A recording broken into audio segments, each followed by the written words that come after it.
Professional BS programme. ఇది కేవలం degree కాదు, మీ ఫ్యూచర్ కెరీర్ కి డైరెక్ట్ గేట్వే. పూర్తి వివరాలకు వెంటనే స్క్రీన్ పై కనిపిస్తున్న నంబర్స్ కి కాల్ చేయండి.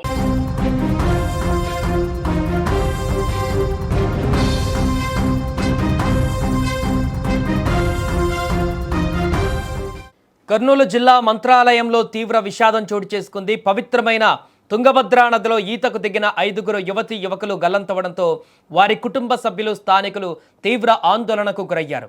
బంధువుల ఇంట్లో నిర్వహించిన సత్యనారాయణ స్వామి వ్రతంలో పాల్గొన్న అనంతరం వీరంతా నదికి వెళ్లినట్టుగా సమాచారం.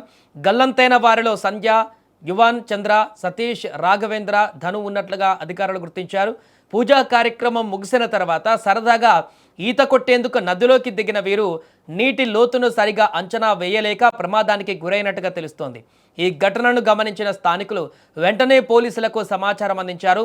సమాచారం అందుకున్న పోలీసులు గజ ఈతగాళ్లు, మత్స్యకారులు సంఘటనా స్థలానికి చేరుకొని విస్తృత గాలింపు చర్యలు ప్రారంభించారు. వేగంగా ప్రవహిస్తున్న నీరు లోతైన ప్రాంతాలు సహాయక చర్యలకు సవాలుగా మారినట్టుగా అధికారులు తెలిపారు. ఇక ఈ ప్రమాదంలో ఆధోనికి చెందిన అపర్ణ సురక్షితంగా బయటపడినట్టుగా సమాచారం. కాగా గల్లంతైన వారిలో ఒకరి మృతదేహం లభించినట్లు తెలుస్తోంది. మృతుడు హైదరాబాద్కు చెందిన వారిలో ఒకరిగా ఉండవచ్చని కూడా స్థానిక వర్గాలు చెబుతున్నప్పటికీ అధికారికంగా పూర్తి వివరాలు ఇంకా వెల్లడించాల్సి ఉంది. మృతదేహాన్ని పోస్టుమార్టం నిమిత్తం ఆసుపత్రికి తరలించారు. ఒకే కుటుంబానికి చెందినటువంటి వారు కావడంతో బంధువర్గానికి చెందిన పలువురు ఒకేసారి ప్రమాదంలో చిక్కుకోవడంతో స్థానికంగా తీవ్ర విషాదం నింపింది. గల్లంతైన వారి కోసము సహాయక బృందాలు నిరంతరం గాలిస్తున్నాయి. వారి ఆచూకీ కోసం కుటుంబ సభ్యులు ఆందోళనకు ఎదురు చూస్తున్నారు. ఈ ఘటన మంత్రాలయం ప్రాంతంలో విషాద ఛాయలు అలుముకునేలా చేసింది. ఇదిలా ఉంటే ఈ ప్రమాదంలో హైదరాబాద్కు చెందిన తండ్రి కొడుకులు కూడా ఉండడం బాధాకరం.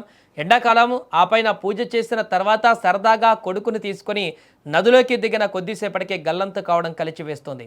భక్తి శ్రద్ధలతో ఆ దేవుడికి పూజలు చేసి ఆశీస్సులు తీసుకున్న కొద్ది గంటల్లోనే ఇలాంటి ఘోరం జరగడాన్ని ఆ కుటుంబం తట్టుకోలేకపోతుంది. దేవుడా ఎంత పని చేశావంటూ ఆ బంధువులు వేస్తున్న కేకలు తుంగభద్రా తీరాన్ని కన్నీటి సముద్రంగా మార్చేశాయి.